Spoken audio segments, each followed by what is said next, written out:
Hello, I'm Ayesha. I'm a conference producer and journalist here at Government Transformation magazine. Today I'm sat with Chris from Salesforce. Chris, thank you so much for being with us today. Why don't you go ahead and introduce yourself and why you're here at Government Transformation Week? Okay, thanks, Ayesha. So I'm Chris Pannell. I lead the Commerce, Data and Marketing Cloud business for Salesforce Public Sector and Education.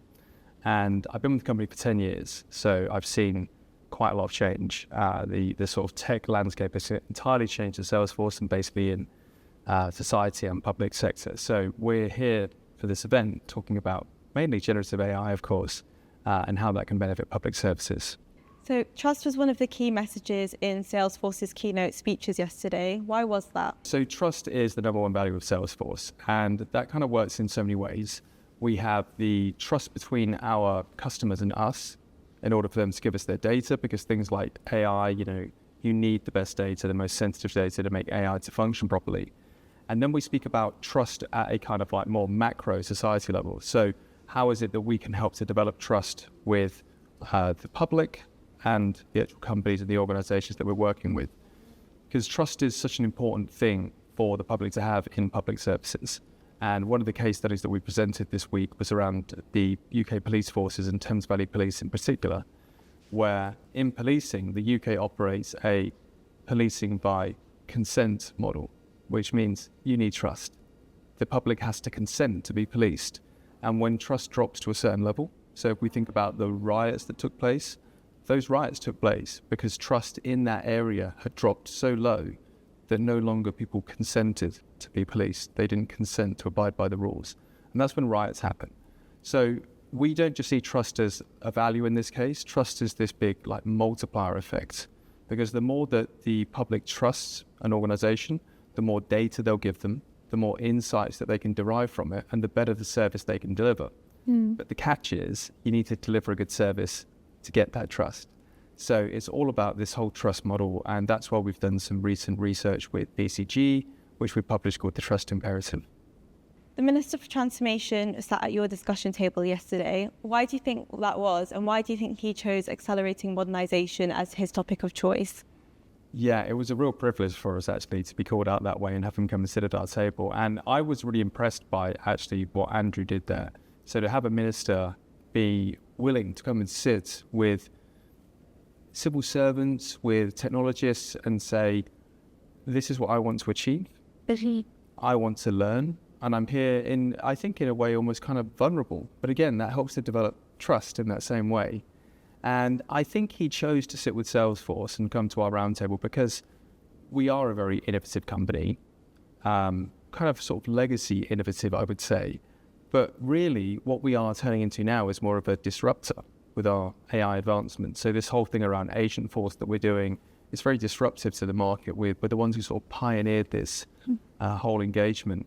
And I think if we also consider the work that we've done with HMRC and some of these other big, behemoth departments, we've done really amazing things with them. And HMRC themselves kind of consider themselves to be one of the most efficient organizations now within the central bodies.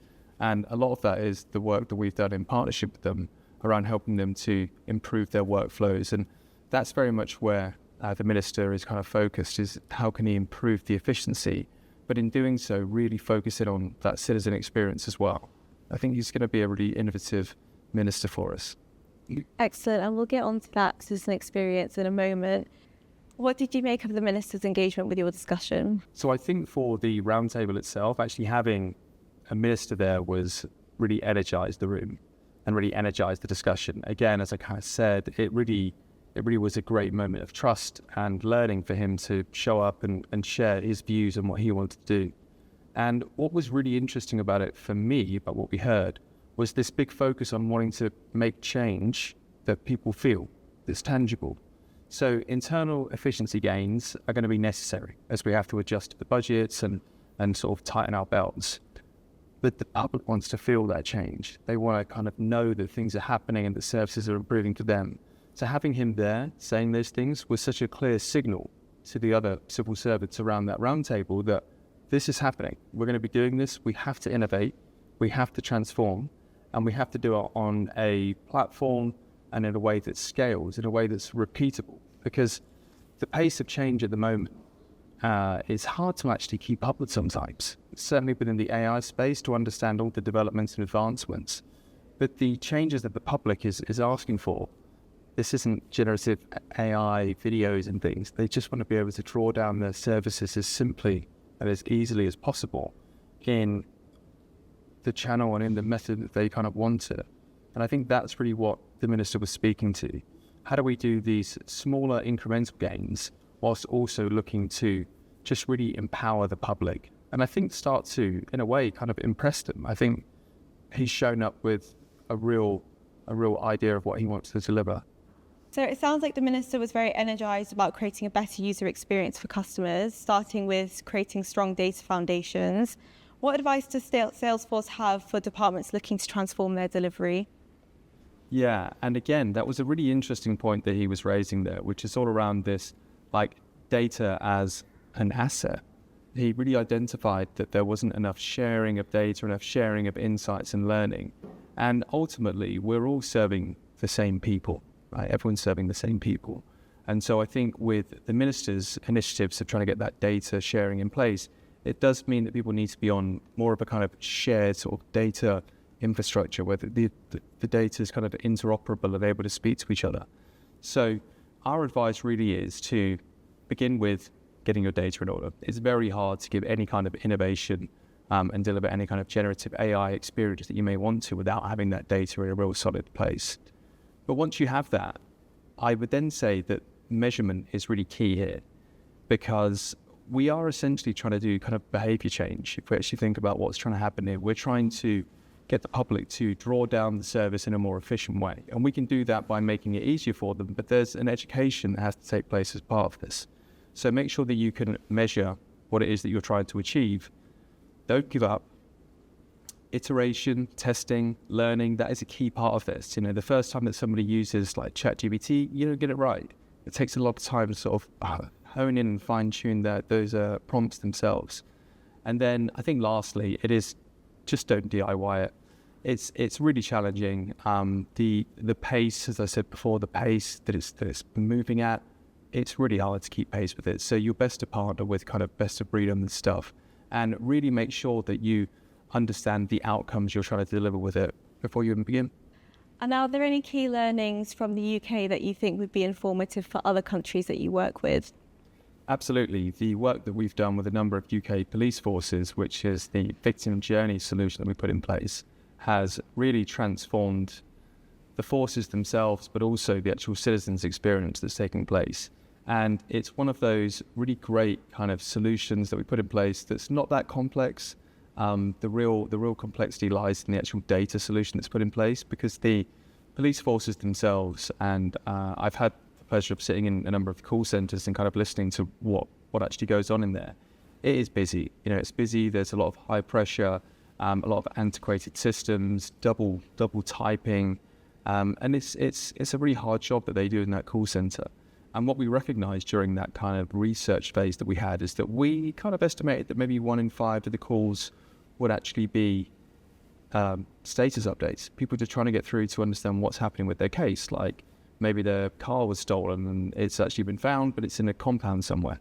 These are things that you kind of want to know, but you can't get the information without calling. And that calling is just not what they want, because that means that the call centres, because 999s and 111s all go into the same people. So if the ones, it's really busy, then the nines is going to struggle as well. So we put in a very simple solution that was ingesting the data and allowing us to put out proactive communicative updates to the citizens, letting them know that there's been a change, or even in some cases there hasn't been a change, but it's still on our radar. And that's delivered like phenomenal results. So that has saved Thames Valley Police in particular 1.4 million in their first year, whilst increasing satisfaction rates by 15%. So going back to the minister's ambitions, that kind of ticks both boxes, improving the citizen experience whilst also delivering the efficiencies internally. And it's not just spread in the UK, where we have a number of forces doing it already. We have some in a few other countries as well doing the same thing. So the budget set out some big spending priorities at DWP, HMRC and the NHS, with a big emphasis on public sector reform. What's your advice to departments as they begin to operationalise their policy priorities before the new year? So the chance to set up the budget, and there is some real big spending going on for some of the departments and some great initiatives, but there kind of is a bit of a caveat in there actually that every department, especially the central ones, need to tighten their belt by about 2%. And what can commonly happen when this sort of announcement is made is that it becomes a bit of a budgetary line item discussion, and it shouldn't be that. The money is there. You've got innovative ministers like Andrew who are there saying innovate. So we should use this as a catalyst, as a moment to actually look at what are the experiences that we could improve for the citizens, and how is that going to increase trust, but also how is it going to give us some of the efficiency gains internally that's going to allow us to actually reduce the costs, but reduce the cost with the citizen at the heart of it, human-centric design.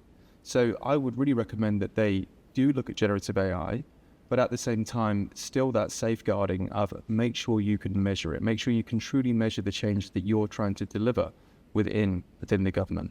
Thank you so much, Chris, and thank you to Salesforce for getting involved in Government Transformation Week. Thanks, Ayesha. It's been a real pleasure. So thank you for giving us the chance to speak to you today.